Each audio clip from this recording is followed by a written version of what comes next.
Hey there, everybody. Welcome back, welcome back, welcome in. It has been a while. It's been about 2 weeks since I've uploaded to this channel. I do apologize for that. Work got a little bit crazy for me, and it was just a little too much to work 12-hour days, come home, record a video to put out for you guys. But work is starting to calm down a little bit. We're going to start picking it back up. Today, we got some NASCAR news, and then also I intend on recording uh, the Cubs introductory video, if you will, uh, for the spring training, and you guys should see that video tomorrow. So Cubs fans, if you're here in this video for my NASCAR recap, you will get that Cubs video tomorrow. I promise you it is on the way. We got 3 days until spring training games at the time of this recording, but we are talking about NASCAR today. Now, Daytona 500 weekend, my friends, and it did not disappoint. We'll start from the bottom, work our way up. The only kind of really thing I gotta say about the ARCA race, Cletus McFarland Racing, his interview was absolutely hilarious after he wrecked out at, what was it, like lap 35, I want to say.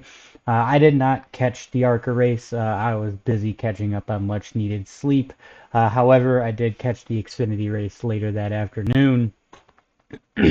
So, yeah, look, we'll go back to Friday though for the truck race, and the truck race did not disappoint. It is the same thing every year with these truck races. They have a good mix of single file, double wide, triple wide throughout the race, here, there, sporadically.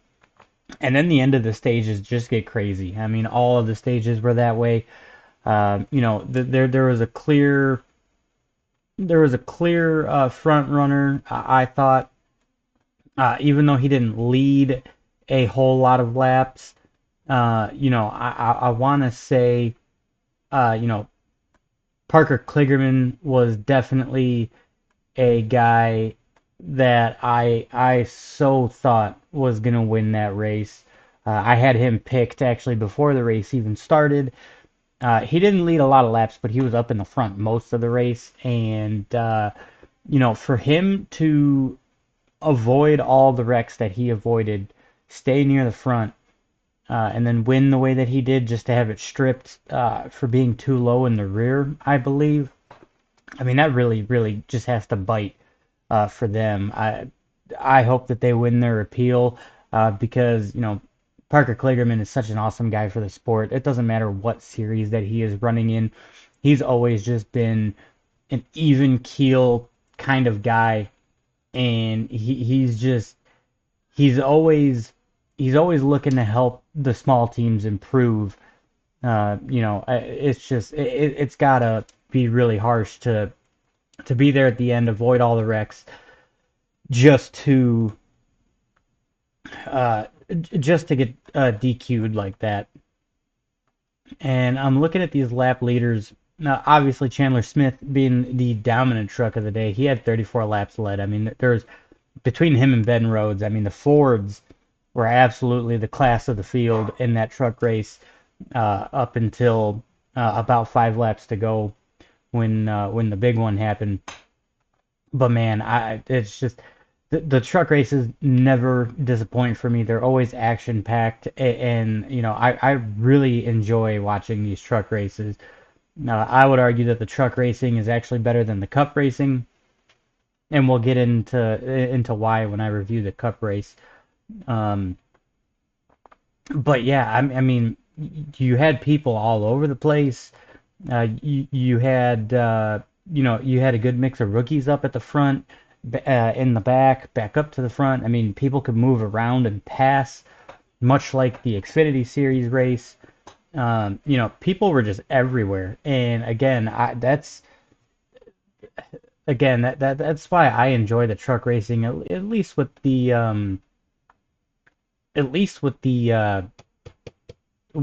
truck package. I mean, they're able to maneuver their trucks so much, and And yeah, like I said, I really, really enjoy uh, the truck racing. In my opinion, is similar to what the cup racing used to be, like back in the early to late 2000s. I think like the '05, '07, '08, '09 Daytona 500s were some of the most entertaining for me to watch. The first couple of Gen 6 ones were pretty interesting too, like 2013, 2015 was a good one. And the truck racing package seems to be a lot similar to that, at least in my opinion. So yeah, I mean, just leave your comments down below about that truck race. I thought it was absolutely insane from start to finish, even when they were, even when they were just, uh, training up at the top, just kind of logging some laps. I mean, you had drivers that were trying to pull out and get a couple of trucks linked up to try to maneuver that bottom. I liked it. I liked it a lot, and I hope that the truck racing just never changes. I really do. I hope that I know that at some point Xfinity is probably going to get like a next gen type of car. Probably not 100% similar to the Cup Series, but they'll probably get some form of next gen car in the next several years here. But I really hope that the trucks just stay the way that they are, at least aero wise, because those trucks are so much entertaining to watch. And as I go into the United Reynolds 300, I think that the Xfinity Series cars are that, but just even that much better. I think that the Xfinity Series is very similar to what the older Cup package used to be, where you could maneuver the cars so much easier.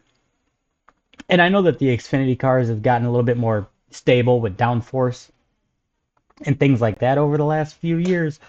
But man, I mean, you get a run and you get a couple of guys linked up, you could really make some moves. And I mean, obviously, with this Xfinity race, the class of the field, looking at the leaderboard here, I mean, the class of the field, Austin Hill and his teammate Jesse Love. I mean, between the two of them, a combined lead of what is that, 86 of the 120 laps. I mean, if it wasn't for Austin Hill having that rear end problem, which in NASCAR effectively took them out of the race, really it was going to be his race to win again. I had him picked going four in a row. His ability on the super speedways is very much similar to Dale Earnhardt and Dale Earnhardt Jr. from when they were in their prime on super speedways. I think it's very hard to dispute that RCR in the Xfinity program really has the plate racing figured out.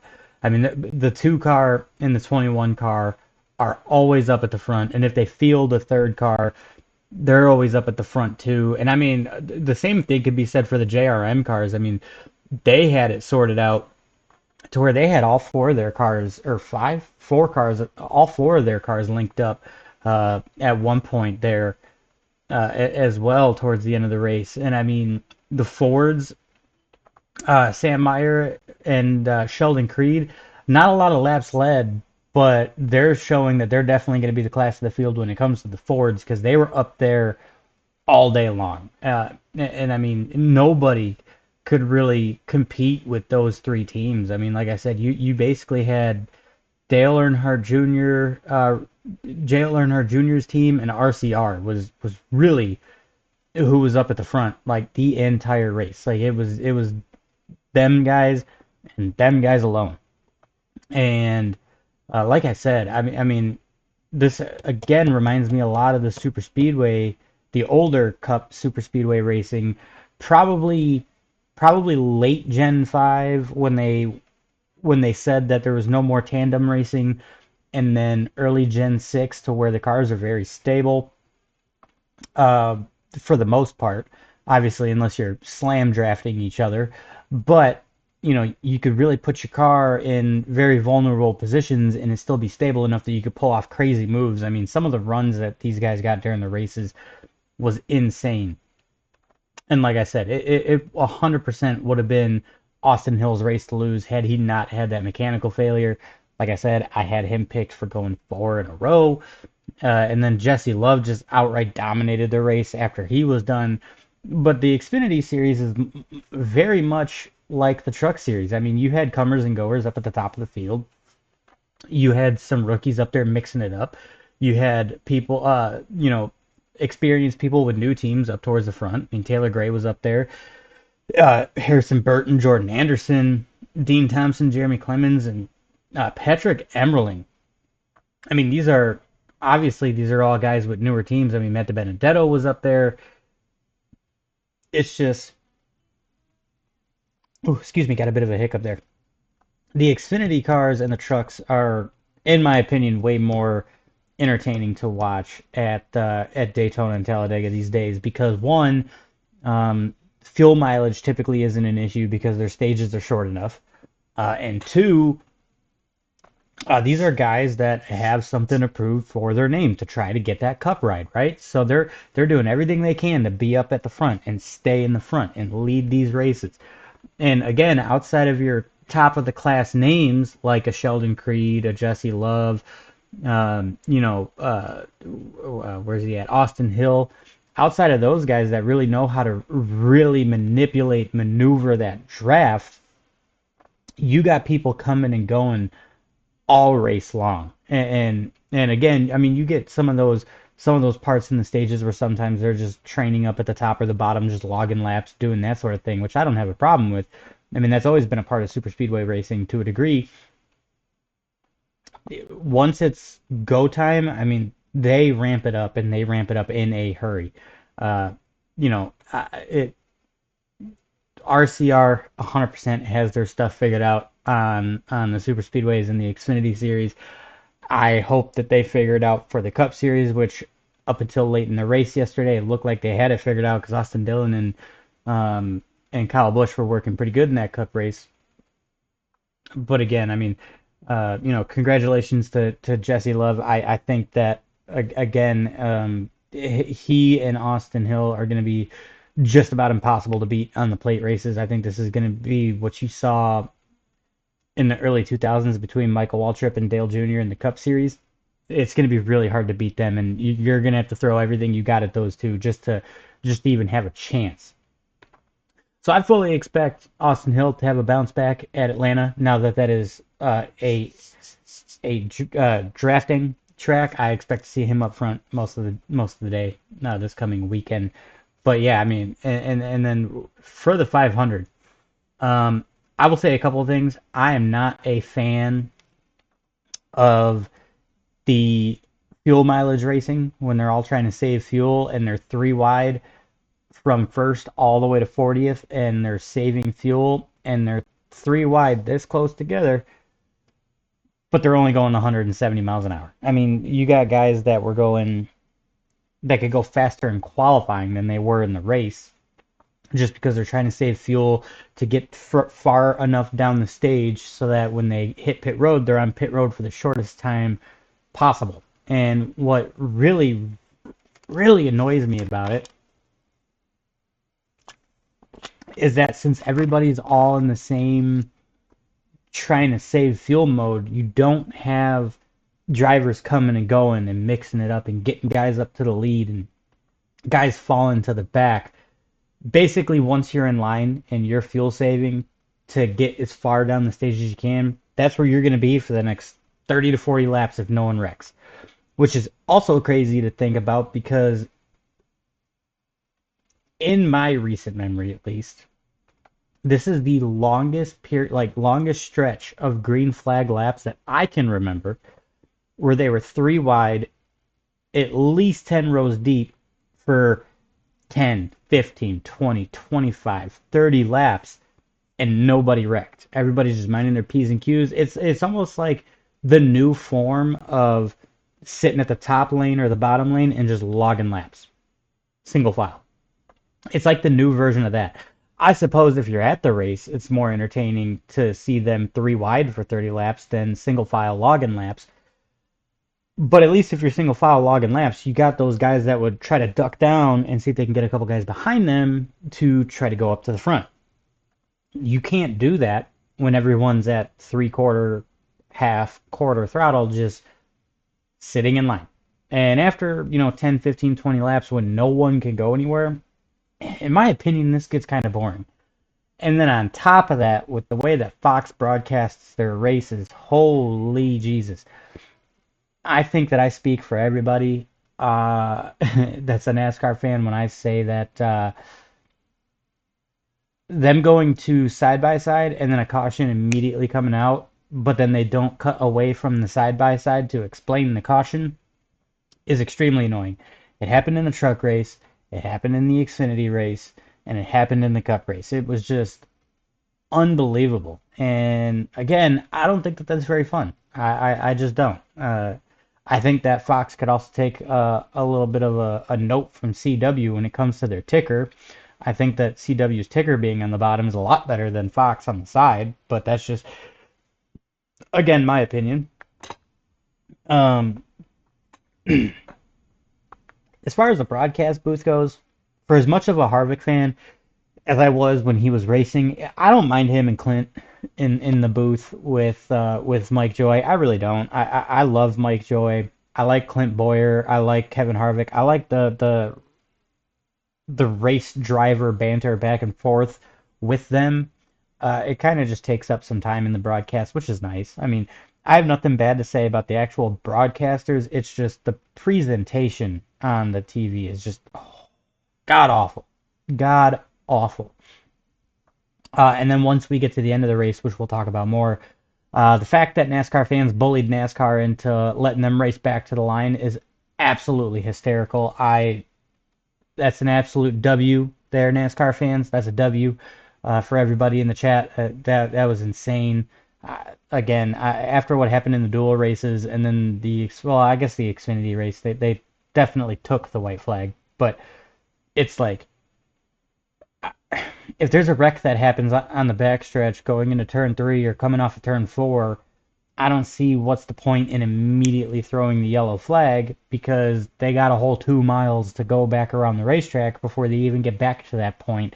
They got plenty of time to slow down or to stop them on the racetrack if you have to. I guess I could understand if there's a couple of stragglers way out in the back of the pack and they're coming in at full speed to try to gain those positions, fine. But also, per the NASCAR rule book, once there's a caution, the field is frozen, and anyone involved in a wreck goes to the end of the longest line. So if you're involved in a wreck and you're in 14th position, well, really, you could finish 18th, 19th, 20th because of whoever was behind you that didn't get caught up in that wreck. So, and that's always been a NASCAR rule. So that's something that I also don't understand, I suppose. Uh, but racing back to the line, at least on the bigger tracks, depending on where the caution is, I think that racing back to the line makes it a bit more entertaining. Um, we'll get into the big ones next because boy howdy was there a couple. It was crazy with like 20 laps to go. Let me see here. I'm looking at the race snapshot here. Yeah, so the so the big one was with 14 laps to go, and that was absolutely astronomical. Some people think it was Joey Logano's fault. Some people think it was Stenhouse's fault. I'm more in the boat of it was Stenhouse's fault. I mean, you're coming off of turn two, and Logano has a clear nose under Stenhouse, and then he gets like up to his door, and Stenhouse is still trying to move down. And if you look at the replay, you can see that there's flames coming out of Logano's exhaust pipes. Like he's trying to get out of it because he knows that Stenhouse is continuing to come down, and just takes out like everybody that was behind them. I mean, it was crazy. Uh, I mean that wreck took out so many good cars. I'm trying to find. I don't think that this timeline actually states who was all in the wreck, but like Kyle Busch was in it, and Austin Dillon was right behind him and missed the wreck. Obviously, you had Logano was in it. I believe Eric Jones was in it. Stenhouse was in it. There were so many good cars that got taken out just in that one wreck, and it could have been avoidable. I mean, I don't. What it looked like to me had happened was coming before they even got off turn two. Logano gave Stenhouse a shot, and that put him up the racetrack. And Logano got his nose in there, and then he got up to his door, and Stenhouse just kept coming down. So I mean, and again, I think Logano legitimately tried to avoid wrecking him. There's just no way to avoid it. And again, with 14 laps to go, I mean, you're not lifting at that point. I mean, you're there was an ARCA driver that said it last year was he's going to put the pedal to the floor and he's not lifting till he sees the checkered flag or God.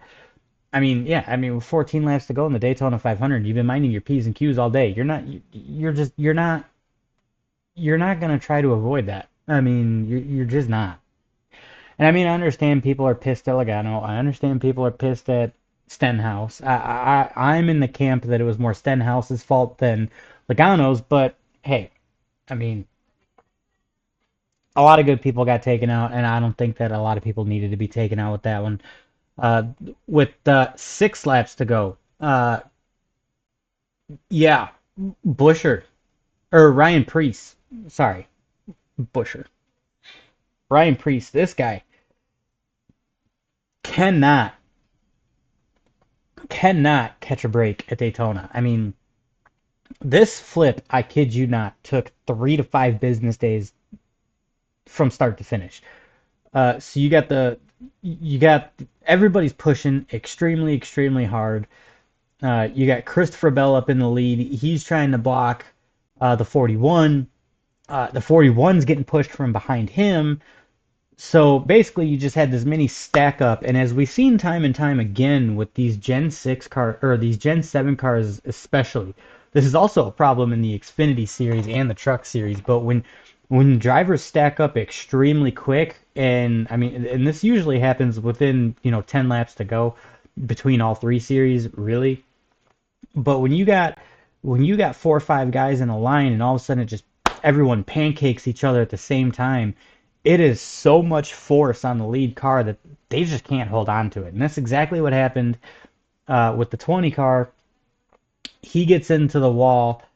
Um, he They wind up getting 5 or 6 rows back before they get to the 60 car, and the 60 car basically this reminds me a lot of Austin Dillon's wreck at Daytona in 2015 in the Coke Zero 400, where in 2015 Austin Dillon caught the front end of Hamlin's car after he had spun, and his car just lifted and then barrel rolled over 2 lanes of cars into the catch fence. This is basically the exact same thing that happened to Ryan Preece, where he caught the front end of the 20 car and he lifted in the air, and as his car was about to start to settle, the 42 car caught him, and his car was just slowly creeping. He got hit, and then his car just started to roll, and it looked, even in live action, it looked like it took forever for this car to roll over. And for Ryan Preece, man, this guy cannot catch a break. I mean, they broke down during the caution. They broke down like his hits at plate races, and it's insane. He had a really hard one where he doored somebody at Talladega, where the car just shot up across the track and he hits him at 200 miles an hour, and he jumps forward in his seat. And then you got the one in the Coke Zero 400 last year, where which is why they paved the grass on the backstretch, because his car caught. Once it dug in, it flipped violently. And this one, I mean, his car just took forever to flip, and it landed straight on the roof. And we have Ryan Newman and Joey Logano to thank for those extra roll bars in the roll cage, because that car took so long, and it hit with such force. If those bars weren't there, I'm convinced that roll cage would have crushed right onto his head. I mean, and then you see the in car and he tries to duck. Like, obviously, it's not going to do anything, but what can you do as the driver? I mean, that's just instinct. You see a hit coming and you try to move out of the way. And then he slides up the track. He hits the safer barrier. He flips back down. And the problem is that these Gen 7 cars, the driver absorbs so much impact. I understand that the front and the rear of the car are basically just supposed to detach from the actual, like, the cocoon of the roll cage, the part where the driver is in, the driver's compartment. I understand that they have breakaway clips in the front and the back of the car, uh, but also too, this Gen 7 car had issues in the beginning with giving drivers concussions, and getting doored is an extremely hard hit. And then when you talk about a car flipping, when you hit the bottom of the car and then you hit the top of the car and then you hit the roof of the car and it's barrel rolling, the driver absorbs so much impact that there's Ryan Preece said it in his post accident interview that NASCAR's got to do something about these cars or someone's not going to walk away, and I lean into that direction with him. I think he's 100% right. I do think that because unfortunately, that's kind of what it takes to get a massive, massive change in the sport. I mean, we haven't had to have such a massive change in the sport since 2001, and then we saw it in '07 with the safer barrier slash uh, car of tomorrow. But arguably, the Gen 6 car, at least in uh, absorption of impact, so that the driver doesn't take on that impact, I think that the Gen 6 car is actually safer. I think a lot of people kind of agree with that. Um, but again, at least he was able to walk away from that crash because that could have been a lot worse than it was. I mean, thank God nobody hit him when he was in the middle of turn 3 and 4 on his lid, like what happened to Ryan Newman in the 2020 Daytona 500. That could have been so much worse. And also, I think that the other problem with this car is the bottom diffuser. The problem is, you know, for the most part, they've done a good job with trying to keep the car on the ground by making the cowl flaps bigger, the roof flaps bigger, the air ducts in the windows are a little bit bigger. They did a good job with that. The problem is that if and when these cars actually catch air, Ryan Preece actually said it best, is that those rear diffusers turn into a sheet of plywood on a windy day, and there's no avoiding it. It's just a flat, smooth bottom, and it kind of reminds me the tobacco that they had in 2009 going into 2010 when they went from the wing on the back of the car back to the spoiler, because when cars were getting backwards, they were almost always upside down, and they thought that the wing was the way that the wing was shaped off of the back deck lid of the car or the back panel of the car. They thought that that was acting as an air dam and just letting the cars get over. The more you look at these crashes, like I think Corey LaJoy flipped at Michigan last year, Josh Berry flipped at Daytona last year. So did Priest, and then he flips again this year. There is a problem with this rear diffuser. I don't know how they fix that. I don't know if the next time they go to a plate track, whether it be Atlanta next week or Talladega or Daytona towards the end of the year, they need to do something with that diffuser. They need to punch a couple of holes in it or something. They got to let something get air from the bottom of the car where that diffuser is back into the roll cage like they do on the top of the car. Because like these cars tend to get upside down once they're sideways and then make impact with another car. So like the car just spinning on its own, 9 times out of 10 they don't really get upside down anymore. The problem is that when they're sideways and a car hits them and that initial impact just barely lifts the car up, well, once that car barely lifts up, the air dam just takes over at that point and just takes the car with it. So I think that there could be some work done to this diffuser to help the drivers. I think that again, I think that the main point of keeping the car on the ground when it gets backwards on its own, they've done a very good job with, because there's also those slats on the rear window. That was the other thing I forgot. They've done a good job with keeping this car on the ground when it spins by itself. The problem is that when another car hits it and gets that initial lift, the diffuser takes over at that point, and like you said, it's just a plywood on a windy day. But then let's talk about this last lap, because this last lap was absolutely wild. I don't I don't think that Byron just backs into a win, because if you look at the way that 45 car was pushing him, if Denny and Cindric were gonna, if they didn't wreck and they were still going back and forth, blocking each other, I think Byron would have had something to say about it anyways, because once him and Reddick went all the way up against the wall, even before the crash started happening, they were trucking. I mean, they had to have been going at least 5 to 10 miles an hour faster than everybody, because the second they got a pull up, they pulled out and they were moving, and that was right around when that wreck started. So I think if those drivers up front were going to keep dicing back and forth, try to block each other to try to win, I think Byron would have been there anyways, to be honest. And then obviously, you know, and then obviously I'm watching this replay back. Um, the way that they were blocking each other,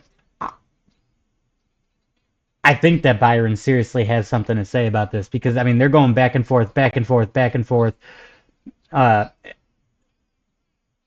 and I mean it was just another classic Gen 7 a block just a half a second too late, because you had Hamlin trying to block Cindric, and then he had to try to block the middle lane, and then the 41 got up three wide, and whoever tried to follow the 41 spun him down into Hamlin, and then Byron and Reddick trucked just trucked everybody on the outside. So again, I think that if they were just blocking each other all the way to the finish, I think Byron would have been there regardless. Because like I said, him and Reddick were cruising on the outside.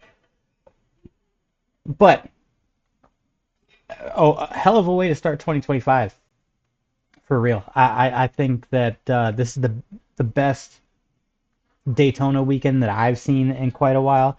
I'm not exactly. I don't know if I would say. I don't know if I would say it's the best 500, but the weekend as a whole, from start to finish, I got to put it up there. Obviously, as a Harvick fan, I'm a little bit biased because I loved it when he swept the Busch race and the Cup race on the same day. That was super fun for me to watch as a kid. 2007, man, I was what, 11 years old. So, I'm 28 now. So, I mean, I mean, we're talking some years. I mean, we're talking 18 years since that happened. So I would say that it's probably second to that, because watching him win both races in the same day was super, super cool. So yeah, again, there's some bias there, but yeah, best Daytona weekend for sure. 500, I'd probably say probably between '07 when Harvick won it with that crash behind him, and then when Junior won in 2015. That was a super cool 500 to watch too. But yeah, some closing thoughts. I also thought it was kind of funny that NASCAR moved the race up like 2 hours to try to beat the rain.